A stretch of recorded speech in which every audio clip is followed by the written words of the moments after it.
Hello dear students, I am Amit Sharma, PGT English, Lala Jagdish Prasad Saraswati Vidya Mandir Inter College Muzaffarnagar. Dear students, as you know, UP government has decided to provide online education to students due to Corona. All schools are closed. So today I am going to tell you how to explain a paragraph from prose. Lesson number 1, A Girl with a Basket by William C. Douglas. Dear students, इससे पहली video में मैंने आपको अ girl with a basket की detailed summary समझाने की कोशिश की थी। आशा है कि आप सबने उस वीडियो को ध्यानपूर्वक देखा होगा और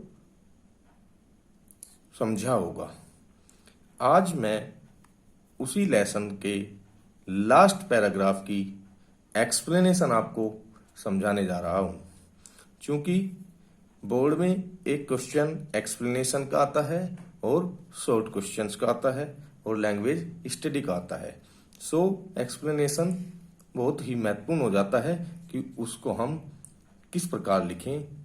जितना अच्छा हम उसे लिख सकते हैं उतने अच्छे अंक हम उसमें प्राप्त कर सकते हैं। तो स्टूडेंट्स, मैंने इस लेसन का लास्ट पैराग्राफ यहाँ आपको समझाने के लिए लिया है और टेक्स्ट में से उसको यहाँ लिखा है। पहले मैं उसको आपको एक्सप्लेन करूंगा, फिर आपको मैं रेफरेंस, कॉन्टेक्स्ट और एक्सप्लेनेशन लिखना सिखाऊंगा। तो जो भी आपसे पैराग्राफ एग्जाम में पूछा जाएगा उसको इंडिकेशन के रूप में आप इस तरह लिखेंगे, जैसे मैंने यहाँ लिखा है, the people I saw dash dash dash soul of India. अब हमें इसे एक्सप्लेन करना है। ये पैराग्राफ यहाँ लिखा है, मैं आपको इसे एक्सप्लेन कर रहा हूं, फिर एक्सप्लेनेशन सीखेंगे। द पीपल आई सा इन इंडिया, लेखक कहता है कि जिन लोगों को मैंने भारत में देखा, those in the village as well as those in high office, चाहे वो गांव में रहने वाले हों चाहे वो ऊंचे पदों पर तैनात हों, हैव बोथ प्राइड, दोनों ही स्वाभिमान रखते हैं, प्राइड गर्व रखते हैं, pride means arrogance, both means दोनों, गांव में रहने वाले भी और ऊंचे पदों पर तैनात व्यक्ति भी, एंड अ लाइवली सेंस, और एक अच्छी भावना रखते हैं, सुंदर भावना रखते हैं, और decency, decency means decorum, modesty, शालीनता की, एंड सिटीजनशिप, नागरिकता की। They also have, they means दोनों ही लोग, गांव में रहने वाले भी और ऊंचे पदों पर तैनात भी। They also have a passion, passion means तीव्र मनोभाव, जील, फॉर इंडिपेंडेंस, अपनी स्वतंत्रता के लिए उनके मन में तीव्र मनोभाव है। दिस ब्यूटीफुल चाइल्ड, ये सुंदर बच्ची, कौन सी सुंदर बच्ची? जिसकी लेखक से मुलाकात हुई थी। Born in squalor, squalor means dirty conditions, गंदी अवस्थाएं, एंड पॉवर्टी, और गरीबी। अनएजुकेटेड, अशिक्षित, इन बोथ, दोनों में किसमें? Grammar, grammar means here it means knowledge of the language, भाषा का ज्ञान, एंड मैनर्स, अच्छा व्यवहार। यानी ये सुंदर लड़की जो गंदी स्थितियों में और गरीबी में पैदा हुई थी, अनएजुकेटेड, अशिक्षित थी, भाषा के ज्ञान में भी और व्यवहार में भी, हैड गिवन मी, उसने मुझे दी, अ ग्लिम्प्स, एक झलक, means short views, of the warm soul of India, भारत के प्यार और दया से परिपूर्ण होने की। Warm soul of India means India soul, भारत की आत्मा, which is full of love and kindness, जो प्यार और दया से परिपूर्ण है। तो स्टूडेंट्स, ये था इसका हिंदी अर्थ। अब हम सीखेंगे रेफरेंस कैसे लिखें, कंटेक्स्ट कैसे लिखें और एक्सप्लेनेशन कैसे लिखें। रेफरेंस लिखने के कई तरीके हैं। पहला तरीका, दीज ब्यूटीफुल, ये सुंदर, अट्रैक्टिव, आकर्षक, मीनिंगफुल, अर्थपूर्ण, एंड कंक्लूडिंग लाइंस। कंक्लूडिंग क्यों यूज किया मैंने? क्योंकि ये जो पैराग्राफ है ये लेसन का अंतिम पैराग्राफ है। अगर अंतिम होगा तो कंक्लूडिंग लिखेंगे, नहीं तो लाइंस लिखेंगे सीधा। Have been taken from the lesson, पाठ से ली गई है। A girl with a basket, यहाँ पाठ का नाम लिखेंगे, इन्वर्टेड कॉमास के अंदर लिखेंगे, ब्लैक पेन से लिखेंगे, ये ऊपर का ब्लू पेन से लिखेंगे। Written by William C Douglas, written by भी ब्लू से लिखेंगे, राइटर का नाम ब्लैक से लिखेंगे, इन्वर्टेड कॉमाज में लिखेंगे, अंडरलाइन कर देंगे। दूसरा तरीका, अगर आप ये शब्द हटा दें, ब्यूटीफुल, अट्रैक्टिव, मीनिंगफुल, तो आप सीधे लिखेंगे दिस पैराग्राफ, प्रोज में पैराग्राफ कहते हैं, this paragraph has been taken, has been आएगा, फिर जब पैराग्राफ लिखेंगे तो आपको वर्ब भी चेंज करनी पड़ेगी, फ्रॉम द लेसन, यहाँ लेसन का नाम, written by William C Douglas, ये दोनों चीज सेम रहेंगी। या ऐसे लिख सकते हैं सीधा, these lines have been taken from the lesson, lesson का नाम, रिटन बाय और राइटर का नाम। कॉन्टेक्स्ट, इसको कहते हैं context. The author William C Douglas, लेखक William C Douglas, felt a unique experience, उन्होंने एक गजब का अद्भुत एक्सपीरियंस अनुभव किया, अबाउट इंडियंस, भारतीयों के प्रति, भारतीयों के बारे में। The author was deeply impressed, लेखक बहुत अधिक प्रभावित थे, by a girl with a basket, एक टोकरी वाली लड़की से।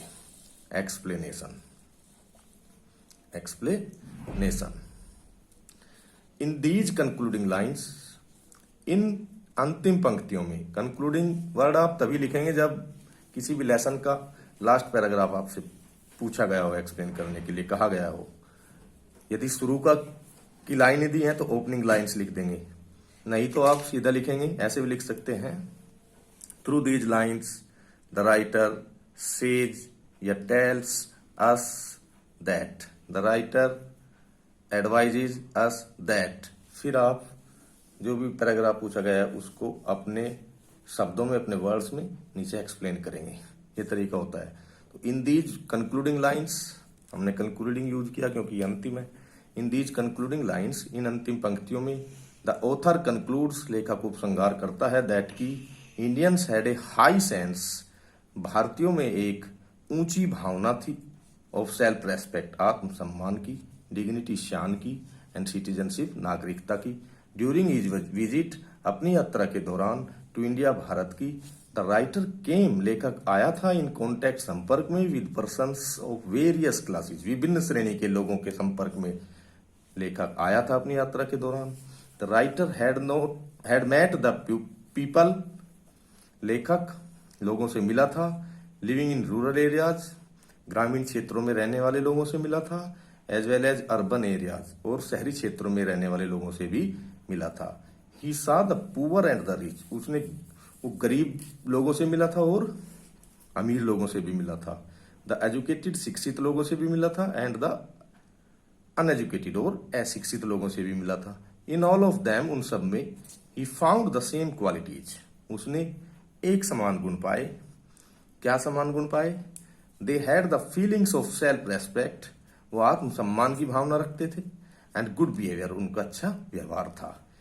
Even the people born in poverty, गरीबी में पैदा होने वाले लोग भी, वर ऑनेस्ट एंड सिंसियर, ईमानदार थे, सच्चे थे। दिस लिटिल रिफ्यूजी गर्ल, ये छोटी सी शरणार्थी लड़की, was born in dirty conditions, गंदी स्थितियों में पैदा हुई थी,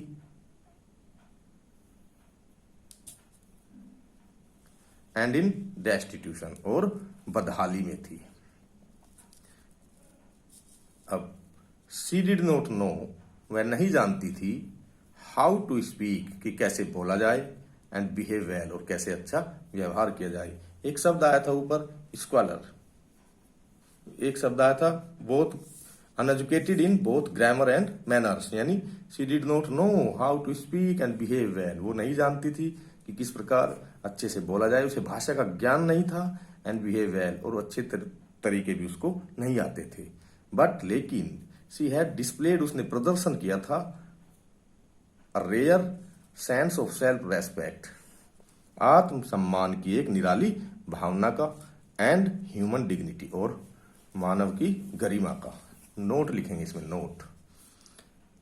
द पैसेज शोज, ये पैसेज दिखाता है, दैट की सेंस ऑफ प्राइड, यानी गर्व की, अभिमान की जो भावना है, एंड डिसेंसी, और शालीनता की जो भावना है, डोंट डिपेंड ऑन ट्रेनिंग, वो प्रशिक्षण पर निर्भर नहीं करती, और सोशल स्टेटस, न ही वो सामाजिक स्तर पर निर्भर करती हैं। दीज क्वालिटीज आर इनबोर्न, ये गुण तो स्वाभाविक होते हैं।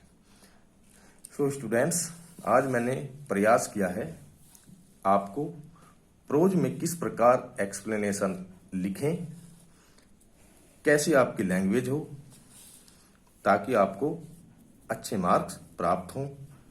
अगली वीडियो में मैं आपको इस लेसन की a girl with a basket written by William C Douglas, इस लेसन को लाइन टू लाइन बताने का प्रयास करूंगा, एक्सप्लेन करने का प्रयास करूंगा। थैंक्स।